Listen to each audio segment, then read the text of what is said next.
दोस्तों, मेरी उम्र 21 साल थी। मैं सेकंड ईयर की स्टूडेंट थी। उन दिनों गर्मी शुरू हो गई थी, इसलिए हमें कॉलेज से छुट्टियां मिल गई थीं। रोज की तरह आज भी पूरे घर की सफाई करने के बाद मैं अपने बिस्तर पर आराम कर रही थी। थकान से चूर होकर ऐसा लग रहा था जैसे पूरा बदन अकड़ गया हो। मैं अपने बिस्तर पर लेटकर सुकून पाने की कोशिश कर रही थी और हाथों से अपने सिर की मसाज कर रही थी। मेरी एक कहानी की आवाज सुनकर मेरा भाई अयान बंद कमरे में आया। कहने लगा, क्या हुआ दीदी, तबीयत तो ठीक है? मैंने कहा, क्या भाई, मम्मी सारा काम मेरे सर पर डाल कर चली जाती हैं। कॉलेज की छुट्टियां क्या हुई, सारे घर की जिम्मेदारी मुझ पर आ गई है। ऊपर से मुलाजमा भी छुट्टी पर है। मुझसे नहीं होते ये घर के काम। मेरी बात सुनकर वह मेरे पास बैठ गया और कहने लगा, मेरी प्यारी बहन, कोई बात नहीं, मैं अभी तुम्हारे लिए दूध लेकर आता हूँ, उसे पियोगी तो सुकून मिल जाएगा। अयान की बात सुनकर मैं मुस्कुरा दी और कहा, बस तुम खाना बाहर से ले आना, मैं थोड़ी देर सोऊंगी तो मेरी तबीयत कुछ बेहतर हो जाएगी। अयान कमरे से निकल गया। कुछ देर बाद ठंडे दूध के गिलास के साथ वह वापस आया। मुझे उस पर बहुत प्यार आया। दुनिया में बहुत कम ही ऐसे भाई होते हैं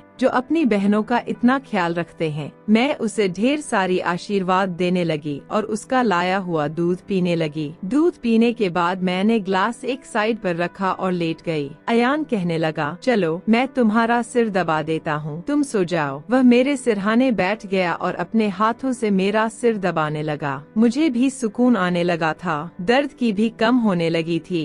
मैं आंखें मूंद कर सोने लगी और गहरी नींद में चली गई। पता ही नहीं चला कि घंटों तक मैं सोती रही थी। मेरी आंख मम्मी की आवाज पर खुली। मैं हड़बड़ा कर आंखें खोली तो मेरा सिर बुरी तरह से बोझिल था। घड़ी पर टाइम देखा तो रात के 9 बज रहे थे। मुझे एकदम झटका सा लगा। बड़ी अजीब बात थी कि पापा ऑफिस से वापस आ चुके थे। शायद थकावट की वजह से मुझे वक्त का एहसास ही न हुआ। मैं उठकर जैसे ही 2 कदम चली तो मुझे चक्कर आ गए। आँखों के आगे अंधेरा छा गया। अगर दीवार पर हाथ न रखती तो यकीनन गिर जाती। मैं फ्रेश होकर बाहर आई तो खाने की टेबल पर सब बैठे मेरा ही इंतजार कर रहे थे। मैं जाकर आराम के साथ कुर्सी पर बैठ गई। वो मुझे देखकर अयान खाना मेरी प्लेट में डालने लगा और फिर मम्मी से कहने लगा कि मम्मी, अन्नू पर काम का बोझ थोड़ा कम डाला करें। अरे, अगर अन्नू नहीं आ रही तो उसकी जगह किसी और को रख लें। यह बेचारी सारा दिन काम करके थक जाती है। देखें तो इसकी रंगत भी पीली पड़ चुकी है। मेरी हालत वाकई खराब हो चुकी थी। मैं काफी थकी हुई महसूस कर रही थी। मेरी मम्मी और पापा दोनों ही जॉब करते थे, क्योंकि सिर्फ पापा की जॉब से घर चलना मुश्किल था। ऊपर से हमारी पढ़ाइयों के खर्चे भी कुछ कम नहीं थे, इसलिए मेरी मम्मी भी उसी कंपनी में जॉब करती थी जहां पापा करते थे। मैं और अयान कॉलेज जाते थे, मगर अभी गर्मी की वजह से छुट्टियां थी, इसलिए हमें घर ही रहना पड़ रहा था। मैंने ये बात नोट की थी कि पिछले कुछ दिनों से अयान मेरे साथ कुछ ज्यादा ही अटैच हो चुका है। जब से मुझे छुट्टियां हुई थी, वह मेरा बहुत ख्याल रखने लगा था। अगर मैं घर का कोई काम कर रही होती तो आकर मेरी मदद करने लगता। अगर मैं थक जाती तो मेरा सर दबा देता। मैं उसे मना करती, मगर वह कहता कि नहीं, तुम थक चुकी हो, इतना काम करती हो, मेरा हक है कि मैं तुम्हें सुकून पहुंचाऊं। मैं भी खामोशी से लेटी रहती, मगर एक रात जो कुछ हुआ उससे मेरे होश उड़ गए थे। क्या अयान कभी ऐसा भी कर सकता है? मैं अपने कमरे में सो रही थी। आधी रात के वक्त मुझे महसूस हुआ जैसे कोई मेरे कमरे में आया हुआ है। आहिस्ता से चलता मेरे बिस्तर के करीब आया हो। भले ही मैं सो रही थी, मगर मेरा ज़हन बेदार था। मैंने हड़बड़ाकर आंखें खोल दी। कमरा अंधेरे में डूबा हुआ था। जब मैंने उठकर देखा तो अंदर कोई भी नहीं था, बस कमरे का दरवाजा थोड़ा खुला हुआ था। मैं सोने से पहले हमेशा दरवाजा बंद करके सोती थी, फिर खुद कैसे खुल सकता था। मैं नींद से भरी आंखों से उठी और दरवाजे को लॉक करने लगी। दरवाजा लॉक करने के बाद दोबारा पलटकर बिस्तर पर सो गई। मेरी आंखें बंद होते ही एक बार फिर मुझे कदमों की आहट सुनाई देने लगी, जैसे कोई बिस्तर पर मेरे पास बैठ रहा हो। ऐसा लगा जैसे कोई अपना हाथ मेरी ओर बढ़ा रहा हो, लेकिन जब मैंने पलटकर देखा तो कोई नहीं था। मुझे घबराहट होने लगी थी। मैंने उठकर कमरे की लाइट ऑन कर दी। दरवाजा खोलकर भी बाहर देखा, मगर वहाँ पर भी कोई नहीं था। आज से पहले ऐसा कभी नहीं हुआ था।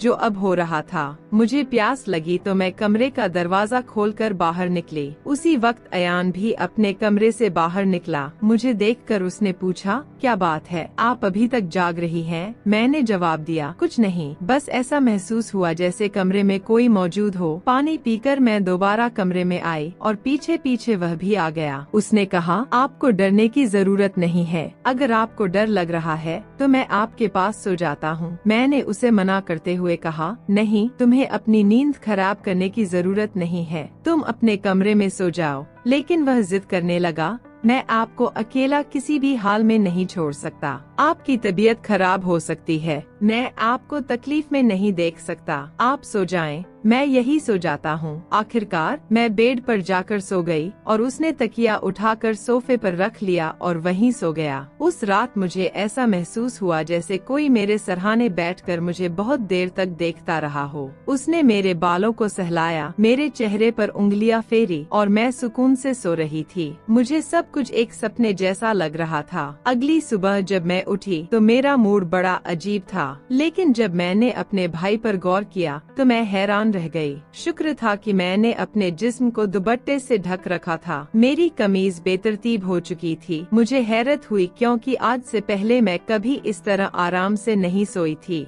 आज मैं बहुत खुश महसूस कर रहा था। जाने क्या वजह थी? मैंने उससे पूछा तो उसने कहा, मैं तो रोज ही इतना खुश होता हूँ। जिसको आप जैसी बहन मिल जाए वो क्यों न खुश हो। घर के सारे काम निपटा कर जब मैं बैठी तो वो अयान तेल लेकर मेरे पास आ गया। कहने लगा, अन्नू दीदी, आप अपनी बाल को ले आइए, मैं आपके सर में मसाज कर देता हूँ। मुझे उसकी हरकतें अजीब लगती थीं। मैंने कहा, ये तुम्हारा काम नहीं है, जाओ अपने दोस्तों के साथ घूमो फिरो, मुझे मसाज की जरूरत नहीं है। मगर उसने मेरी बात नहीं मानी और खुद ही मेरे बालों से कैचर उतार कर कहने लगा, आप नखरे मत किया करें, किस्मत वालों को ही ऐसे भाई मिलते हैं। जब आपका भाई आपके खूबसूरत रेशमी बालों में मसाज करना चाहता है तो आपको क्या समस्या हो सकती है? आ जाइए, मैं आपके सर की मसाज कर देता हूँ, आपको बहुत सुकून मिलेगा। वह मुझे उठाकर कमरे में ले गया। मैं बेड पर तकिया रख कर लेट गई। मेरे बाल बेड से नीचे लटक रहे थे। वह मेरे सरहाने बैठकर मेरे बालों की मसाज करने लगा। अयान मुझसे 4 साल छोटा था, मगर मुझे नाम से बुलाता था। कहता, आप इतनी प्यारी हैं कि आपको देखकर दिल करता है कि आप हमेशा इसी तरह मुस्कुराती रहें और मैं आपकी लाड़ उठाता रहूं। वह मेरे बालों की मसाज कर रहा था और उसके हाथों में जैसे जादू था। मुझे इतना मजा आया कि मैं नींद की वादियों में खोने लगी। तेल की खुशबू भी बहुत जबरदस्त थी। मैंने उससे पूछा, ये कौन सा तेल है? वह बोला, ये बहुत ही खास तेल है, खास आपके लिए। आपके जो इतने हसीन बाल हैं ना, ये उन्हीं बालों के लिए बना है। उसकी बातें बहुत प्यारी थीं। मैं समझ नहीं पाती थी कि वह किस तरीके से बात कर रहा है। बहरहाल मसाज के दौरान ही मैं नींद में खोने लगी। कुछ देर बाद जब मेरी आँख खुली तो मेरा पूरा बदन दर्द से टूट रहा था।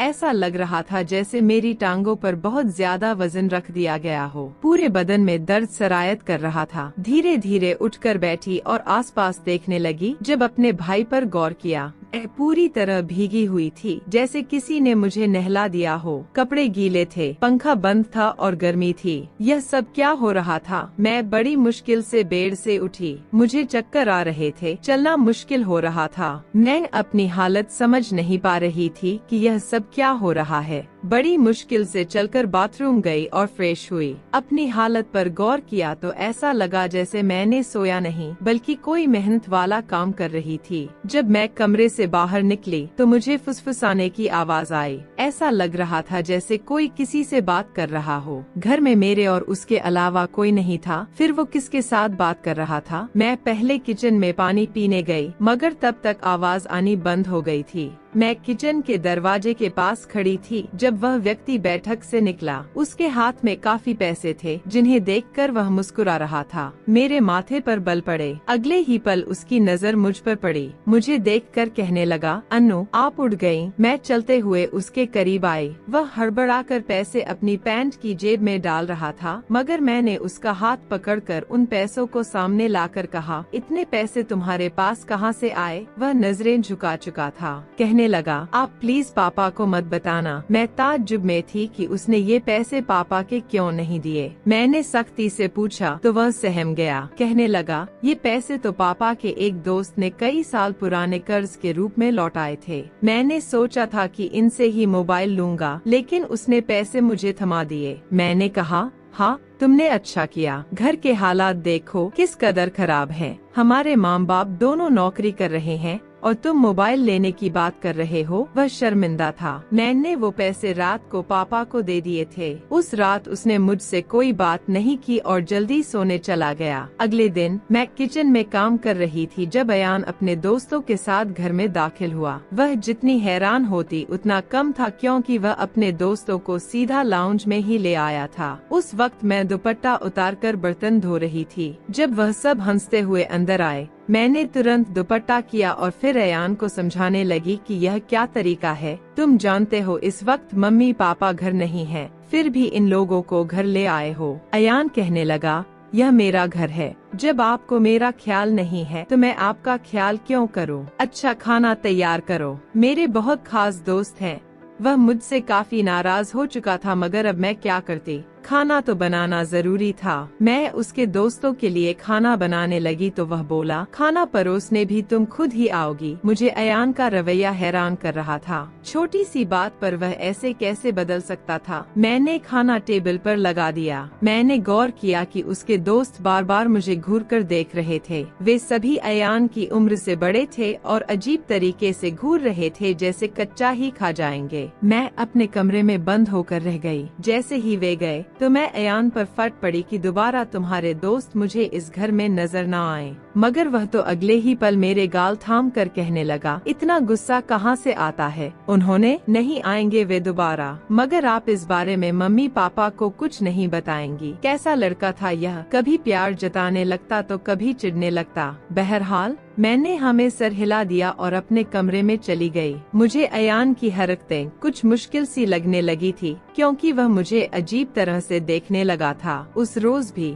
जब मैं अपने कमरे में आराम करने के लिए सोई तो अचानक मुझे अपने पैरों पर किसी के हाथ महसूस हुए। मैंने बौखलाकर आंखें खोली तो अयान मेरे पैरों को अपनी गोद में रखकर मसाज दे रहा था। मैंने उसे ऐसा करने से मना किया, मगर वह कहने लगा, मैं जो कर रहा हूँ मुझे करने दे। इस घर में एक मैं ही हूँ जिसे आपकी इतनी फिक्र है। मम्मी पापा को तो काम से ही फुर्सत नहीं है। खैर मैं भी थक चुकी थी। आंखें बंद की और सोने लगी। अयान के हाथों के मसाज से मैं नींद की गहराई में खोने लगी थी, मगर जब मेरी आंख खुली तो मेरे होश उड़ गए। मेरा सर बुरी तरह चकरा रहा था। बिस्तर की चादर बिल्कुल बेतरतीब हो चुकी थी। बिस्तर पर एक शर्ट और एक मेल परफ्यूम पड़ा था। यह सामान किसका था? मैं तो कुछ भी बोल नहीं सकी। सर में इतनी तेज दर्द था कि मैं दोबारा बिस्तर पर गिर गई। ऐसा लग रहा था जैसे किसी ने मुझे बेहोशी की दवा पिला दी हो। मुझे पास में फुसफुसाहट सुनाई दे रही थी, मगर कौन बोल रहा था यह मैं पहचान नहीं सकी। मुझे तो बस अयान की आवाज सुनाई दे रही थी। ऐसा लग रहा था जैसे वह मेरे कमरे में मौजूद हो और मुझे उठाने की कोशिश कर रहा हो। कुछ देर बाद जब मेरी आँख खुली तो सारा दृश्य मेरी नजरों के सामने घूमने लगा। मैंने सबसे पहले बेड की तरफ देखा जहाँ शर्ट और परफ्यूम पड़े थे, मगर अब वहाँ कुछ भी नहीं था। आज फिर मेरी हालत बड़ी अजीब थी। मैं बच्ची तो नहीं थी जो यह सब कुछ समझ ना पाती। घर में मेरे और अयान के अलावा और कोई नहीं था। फिर मेरे सोने के बाद ऐसा क्या होता था कि मेरा पूरा शरीर पानी से नहला दिया गया हो। सिर्फ इतना ही नहीं, मेरा शरीर दर्द से चूर था और रंगत भी बिल्कुल पीली हो चुकी थी। दिन ब दिन मैं कमजोर होती जा रही थी। उस दिन भी अयान मेरे करीब आने की कोशिश कर रहा था, मगर मैं बहाना बनाकर अपने कमरे में आ गई थी। दिमाग में अजीब से विचार आने लगे थे। तबीयत भी काफी खराब थी। मेरी हालत देखकर माँ भी परेशान होने लगी। उन्होंने कहा कि वे अगले दिन ऑफिस से छुट्टी लेकर मुझे डॉक्टर के पास ले जाएंगी ताकि पता चल सके कि मुझे क्या समस्या है। उस रात मैं बार बार उठ रही थी और ठीक से सो नहीं पाई। अगले दिन मेरे माता पिता हमेशा की तरह अपने काम पर चले गए थे। उन्हें शायद मेरी परवाह नहीं थी। मैं खुद ही डॉक्टर के पास गई, जहां अल्ट्रासाउंड में पता चला कि मैं गर्भवती हूँ। आखिर यह सब मेरे साथ कौन कर सकता था? अयान मेरा भाई था, लेकिन फिर मेरे दिमाग में यह बात आई कि मैं उसे सगा भाई समझती हूँ। बात ऐसी थी कि किसी से छिपी नहीं थी कि मेरा सौतेला भाई है। वह मेरी माँ की दूसरी शादी से है, जबकि मैं माँ की पहली शादी की औलाद हूँ। इस तरह की बातें मुझे गलत सोचने पर मजबूर कर रही थीं। समझ नहीं आ रहा था कि कैसे अपने माँ बाप को यह बात बताऊं। अयान, मेरा सौतेला भाई, जब मेरे पास बैठता तो कभी मेरा हाथ पकड़ता तो कभी मेरे गाल खींच देता। एक दिन मैं अस्पताल गई और अबॉर्शन से पहले डॉक्टर से कहा कि इस बच्चे का DNA टेस्ट करे। डॉक्टर ने रिपोर्ट दी और जब मैंने देखा तो मेरी सांसें थम गईं। जो मैं समझ रही थी वैसा कुछ नहीं था। बच्चा किसी और का था, लेकिन कौन हो सकता था? मैंने अपने कमरे में मोबाइल का कैमरा फिट कर दिया। एक दिन जब माँ बाप घर पर नहीं थे, अयान फिर मेरे पास आया और मेरे सिर की मालिश करने लगा। मैंने बहुत कोशिश की कि न सोऊं, लेकिन तेल में शायद बेहोशी की दवा थी। जैसे ही मैं उसे सूंघी, बेहोश हो गई। 1 घंटे बाद होश आया। माँ बाप भी घर लौट आए थे। जब मैंने कैमरे की रिकॉर्डिंग देखी तो जैसे पैरों तले जमीन खिसक गई। अयान मेरे कमरे में अपने उबाश दोस्तों को लाता था, जो मेरे साथ बुरा बर्ताव करते थे। अपना काम पूरा करने के बाद वे अयान को पैसे देते और चले जाते। यह जानकर मैं टूट गई थी। मैंने कमरे से बाहर जाकर अयान का गिरेबान पकड़ा और थप्पड़ों की बरसात कर दी। मम्मी पापा भी आ गए और पापा ने गुस्से से मेरे हाथ पकड़ लिए। होश में हो क्या? पागल हो गई हो? क्यों मार रही हो इसे? मैंने रोते हुए वीडियो दिखा दी कि यह जलील इंसान मेरे साथ क्या कर रहा था। वीडियो देखकर माँ फर्श पर गिर पड़ी। पापा को भी विश्वास नहीं हो रहा था। उन्होंने अयान को पकड़कर बहुत मारा। उसके मुंह और नाक से खून बह रहा था। अयान ने गुस्से में कहा, मैंने इसे कभी अपनी बहन समझा ही नहीं। मुझे पैसों की जरूरत थी। लोग इसके लाखों रुपए देने को तैयार थे। मुझे अपनी जरूरतें पूरी करनी थी, इसलिए मैंने यह कदम उठाया। अपनी बहन की जिस्म फरोशी करवाई। मैं अपने कानों पर हाथ रख कर बस रोए जा रही थी। पापा ने उसे इतना मारा कि वो लहूलुहान हो गया, मगर जैसे तैसे खुद को उनसे छुड़वा कर घर से भाग गया और फिर कभी पलटकर उस घर में नहीं आया। मेरे पेट में पल रहा बच्चा नाजायज था, जिसका मैंने अबॉर्शन